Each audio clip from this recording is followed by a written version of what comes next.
ఈ పల్నాడు జిల్లా Narsapeta sub division ముఖ్యంగా ఈ కమింగ్ 10 డేస్లో వచ్చేటువంటి దీపావళికి సంబంధించి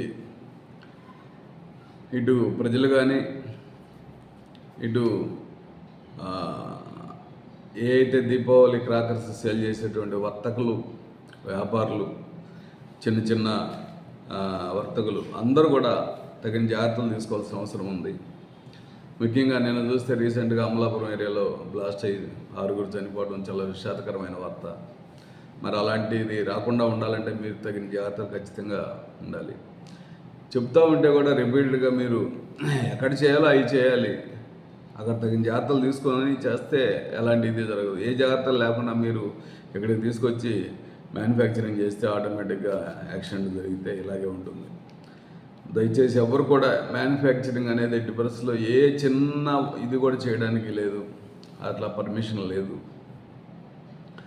మీరు అదేవిధంగా ఎట్టి పరిస్థితుల్లో మీకు ఇచ్చినటువంటి లైసెన్స్డ్ ప్రెమిసెస్ తప్ప ఎక్కడ కూడా పెట్టడానికి 1 కేజీ పెట్టడానికి కూడా పర్మిషన్ లేదు.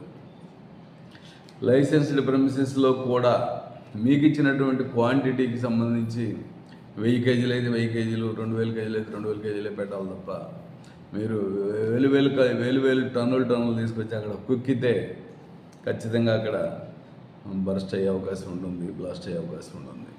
కాబట్టి దయచేసి అందరూ వ్యాపారస్తులు అందరూ సహకరించి ఆ యొక్క దీపావళి ముందు రోజు మనకున్నటువంటి ఆచారం ప్రకారం ఇంకా ఓన్లీ 2 డేస్ ముందు మీరు విడిగా ఒక స్కూల్ కానీ ఒక కాలేజీ ప్రెమిసెస్లో కానీ గ్రౌండ్లో కానీ మీకు ఒక్కొక్కరికి ఒక్కొక్క షాప్ ఇవ్వడం, ఆ షాప్కి తగిన